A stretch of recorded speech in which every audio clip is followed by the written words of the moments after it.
नमस्कार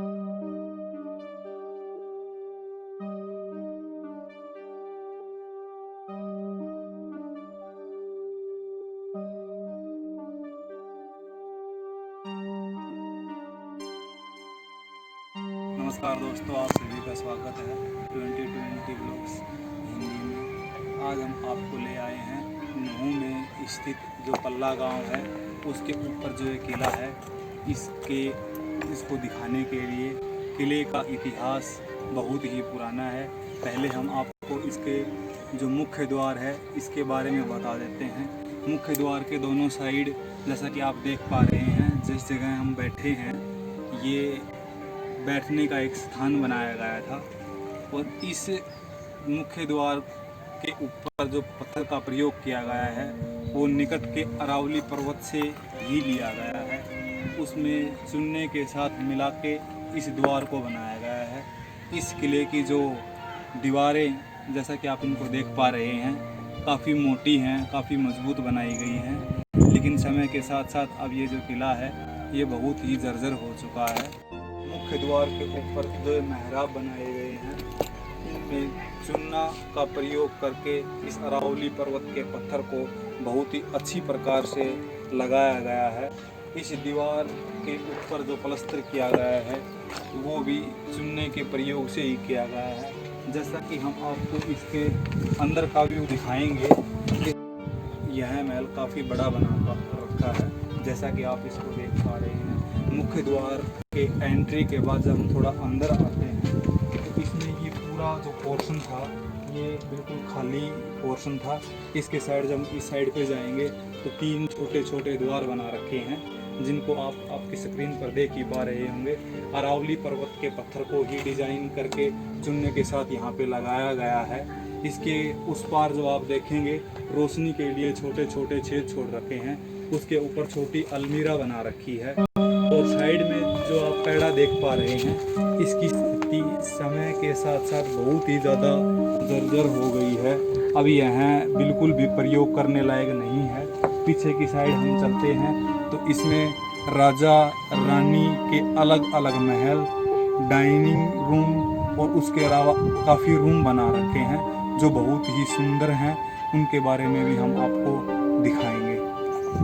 अब इस महल की स्थिति तो आप इस वीडियो में देख ही रहे होंगे। जहाँ पे हम खड़े हैं वहाँ पर ये काफ़ी पत्थर बिखरे हुए हैं। ये उस समय में इस महल का हिस्सा हुआ करते थे। अब ये टूट के गिरने के कारण इनकी स्थिति कुछ बहुत ज़्यादा खराब हो गई है। जैसा कि आप देख पा रहे हैं यह इस महल का सेंटर पॉइंट है। इसमें ये इतने बड़े बड़े रूम बना रखे हैं और जैसा कि आप देख पा रहे हैं छोटे जंगलों का प्रयोग किया गया है। दीवार के बीच में दरवाजे का प्रयोग किया गया है।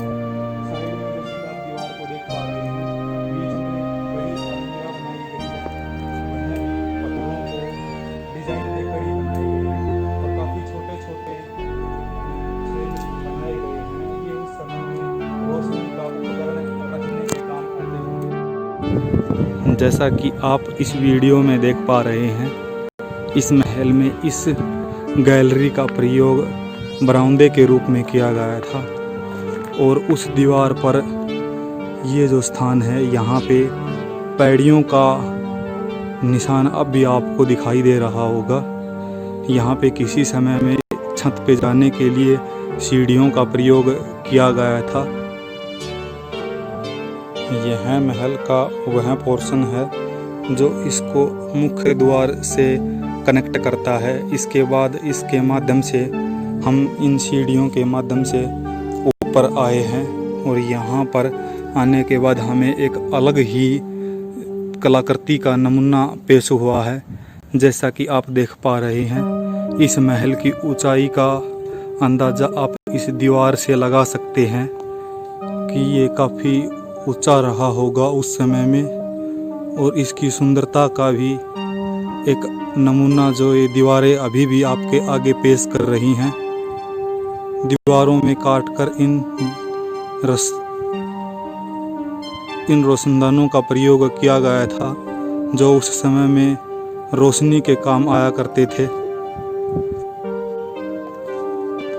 जिस प्रकार से आप इस महल को देख पा रहे हैं, इसमें चूना के साथ साथ इस प्रकार का प्लास्टर किया गया था। हर पोर्शन के ऊपर इन 3 छोटे छोटे गेटों को छोड़ा गया था। इनकी स्थिति अब कुछ खराब हो गई है। पहले ये एक शोभा प्रतीत करते थे। इसके ऊपर का एक रूम है जो आज भी उस स्थिति में बना हुआ है, उसके बारे में हम आपको दिखा रहे हैं। ये वो पोर्शन है। बात करें किले के बाह्य व्यू की, जो अब भी एक मजबूती प्रदान करता है। छोटी छज्जियाँ जो अब बिल्कुल टूट चुकी हैं। ये छोटे गेट हैं जो उस समय में बहुत ही मजबूत बनाए गए थे। और अब हम आपको इसके अंदर जाकर दिखाएंगे कि अंदर के व्यू, उस समय में किले का अंदर का व्यू किस प्रकार का होता था। किले का जो अंदर का व्यू है वो कुछ इस प्रकार है, जैसा कि आप देख पा रहे हैं। ये उस समय में रूम हुआ करते थे। छत का डिजाइन पत्थरों को काट कर कुछ ऐसा बनाया गया था।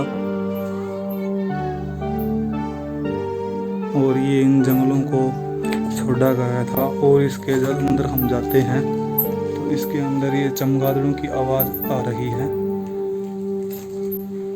किले का अंदर का व्यू कुछ इस प्रकार है। ऊपर जो ये छत है, इस पे पत्थरों और चूने से ही इसका डिज़ाइन बनाया गया था।